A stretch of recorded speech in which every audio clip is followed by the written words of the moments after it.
Sa may high blood pressure, yung mga dapat kainin at bawal kainin. Tingnan natin ha. So, pag may high blood, may sakit sa puso, syempre ito ang pwedeng kainin. Pinili ko yung affordable, Pinoy, tsaka mas mura. Isa-isahin natin ha. Around 8 to 10 foods to eh. Number 1, syempre, pag may high blood, green leafy vegetables. Hindi po bawal yan. May maling paniniwala na ayaw kumain ng gulay kasi may iron daw. Iron, pampadami ng dugo. Pag maraming dugo, hindi ibig sabihin mga high blood ka. Maganda nga marami ang dugo mo para hindi ka anemic. Maraming dugo, mas malakas, hindi ka anemic, hindi ka mahilo. Wala pong connection sa high blood pressure. So itong green leafy vegetable, yan ang maganda sa high blood. Yan ang pampababa ng high blood. Ito yung mga lutong Pinoy, ensalada, dinengdeng, napakasarap. Huwag lang masyadong maalat gawin. So, pwedeng-pwede sa high blood, pwedeng-pwede sa may sakit sa puso. Siyempre, parang spinach yung kangkong eh. Pareho din yung mga benefits. Maraming vitamin K, vitamin A, ang daming vitamins, ang tataas o 100% ng daily needs. May iron pa para sa dugo, magnesium para sa muscle, copper, lahat yan. May tulong sa buto at iba pa. So, napakaganda ng green leafy vegetables. Maganda rin sa pagdumi natin. Monggo po, pwede yan. Lagi natin sinasabi, kahit may arthritis, pwede ang monggo. Basta 1 cup, hindi bawal. Ang bawal sa gout, yung mga laman loob, taba, alak, mga bopis, yan ang mga iniiwasan natin. So, sa munggo, kita mo, high protein siya. 15 grams of protein. So, napakaganda. Halos walang taba, high protein, puro carbohydrates. Mataas pa to sa mga phosphorus, folate, vitamin B. Vitamin B, pampalakas para sa nerves. Kamote, ayan kamote, low sodium. Siyempre, pag high blood, gusto mo mababa sa asin. Low sodium, walang cholesterol, mataas sa fiber, walang fats, napakaganda. Kamote, nilagang kamote. Itlog, okay? Ito controversial, pero okay ang itlog eh. Ngayon maraming pag-aaral, walang problema sa itlog. Kahit egg yolk, basta 1 egg in a day, pwede yan. Kung gusto nyo, 2 itlog every other day, okay din yan. May protein ang itlog, mura pa. May iodine para sa thyroid. Maraming vitamin D, A, B, at D. Okay? May zinc, may selenium, may folate pa. Bira lang yung mga pagkain may vitamin D para sa buto din.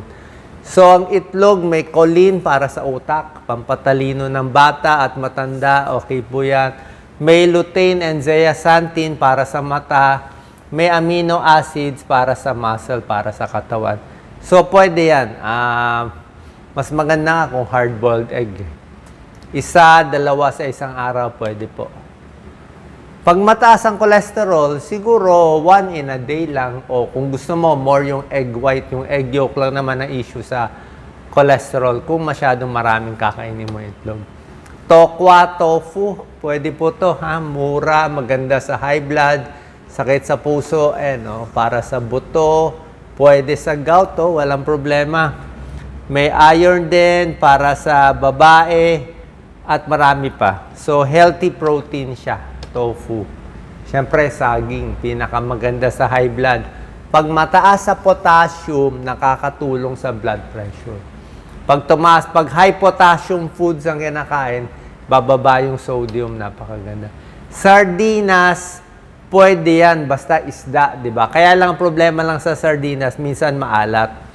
Kaya yung sardinas, lagyan nyo lang maraming gulay at wag nyo na po dagdagan ng mga patis o toyo o asin kasi maalat na mismo yung sarsa ng sardinas. Pero otherwise, maganda naman po siya. Marami siyang vitamin. Vitamin B, selenium, vitamin D, napakaganda. Siyempre, calcium para sa buto. Marami pang protina pwede sa may high blood. Sabi ko nga, itlog pwede, sardinas, tuna pwede, mga isda pwede, chicken breast pwede rin. Karne pa konti-konti, maliliit pwede rin. Tulad na sinabi ko, tokwa, green peas pwede rin. So, yan ang mga pwedeng kainin ng high blood. Okay? Tingnan naman, ito, Quezon Puti. Siyempre, bawang luya, pwede po lahat yan. At mga citrus fruits, orange, lemon, pwede yan. Siyempre, vitamin C. Ano naman ang bawal sa may high blood? Ito, taas ng blood pressure, lampas 200. So, pag lampas 140/90, high blood na yan. Pag lampas 180/100, sobra taas na yan. Pang emergency room na yan. So, minsan sumasakit ang ulo, lumalabo mata, masakit ang batok, o parang namamaga yung muka, or feeling mo lang nangangapal. Minsan, yan ang sintomas ng high blood. Bumibilis at malakas ang tibok ng puso. So, ano yung mga bad food? Siyempre, kalaban talaga, alat ito. So, mga junk food talagang very high salt. Ang requirement lang kasi po natin everyday, 2,000 milligrams of salt. Mga ganun lang, 2,000. Pero ang Pilipino, usually 4 times ang kinakain ng salt, 8,000 milligrams. So, isang potato chips, mga 200 milligrams of salt na, marami na. Diba? So, mga pickled foods din. Healthy naman to gulay. Kailan yung pickled maalat, umaabot ng mga 900 milligrams of salt. Sobra dami. Instant noodle, isang noodle, 830. Halos kalahati na ng requirement mo. So, ginagawa ko, pag kumakain ako ng noodles, hindi ko nilalagay lahat ng alat. Yung, di ba, meron siyang seasoning yung alat. Siguro 1/2 lang nilalagay ko. Tapos tinatapon ko yung sabaw. Hindi ko iniinom yung sabaw kasi nandun yung alat High salt masyado. High blood, high blood, magmamanas ka. So yung noodles na lang kainin mo. Ayan 700 to 1,200 milligrams of salt. Processed meat, lahat ng hotdog, ham, corned beef, sausage, maalat masyado. So pwede kumain pero konti lang. Tingnan nyo to, matindi to. Yung mga fast food fried chicken, di ba, napakasarap. Bakit napakasarap yung mga fried chicken ng fast food? Halos lahat naman to kahit anong fast food chain. Pero yung isa dito, isang malaking piece ng breast, kita mo gano'ng karaming salt niya, magugulat kayo. 1,100 milligrams. Kalahati na ng salt content mo nandyan. So, 1,100 milligrams of salt. Sobra dami. Kung bumili ka na lang ng manok, ikaw nagluto, mag-isa, kayo mismo mag-fried chicken, baka 150 milligrams lang ng salt. Konti lang pag tayo. Pero pag sila, nandito lahat ng salt sa balot, sa butter, paikot, kaya nga masarap. Pizza, pwede naman may healthy pizza, kaya lang high salt din siya Kaya wag din masyadong marami. So yung mga may high blood, umaabot ng 760 milligrams of salt. Nakatago ang salt French bread, nandun din yung salt, nakatago. Ayan 440 milligrams. Ketchup, mas kamatis, healthy. Pag ginawang ketchup, kung masyadong marami, maalat din po. Ketchup, soy sauce, toyo, patis, teriyaki sauce, nandun yung hidden salt niya. Kaya konti lang. Siyempre, kape, pag may high blood, magpapalpitate ka. Yan ang problema. Alak, siyempre, hindi maganda sa puso. Pwedeng magloko ang tibok ng puso. So, yan ang mga iiwasan. High salt, high sugar, alcohol. Siyempre, mga taba, red meat. Walang lechon dito, walang crispy pata, walang patatim, pickles, noodle soup. Yan ang mga maalat. Other tips na iingatan sa may high blood, baka nakakalimutan nyo, bawal umiri. Pag umiire, hindi po maganda.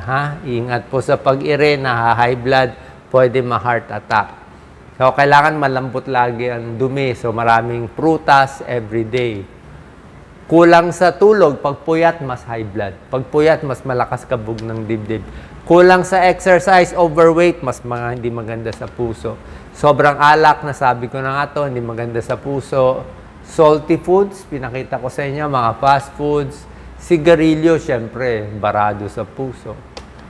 Mental health at stress, maraming iniisip, di ba? Nakaka-high blood yan, very stressful. Kung maraming kaaway, maraming galit, ayan. Malungkot, mag-isa lang, walang kasama, nakaka-high blood din. Nakaka-cause ng sakit sa puso. Kasi kailangan may kausap ka nai-stress ka mag-isa. Overweight, tulad na sinabi ko, overweight ka 20 pounds, yung blood pressure mo pwedeng tumaas ng 10 to 20 points. At syempre, ito yung mga gagawin natin, mga exercise para doon. Sana nakalinaw po mga pwede at hindi pwede kainin sa may high blood. God bless.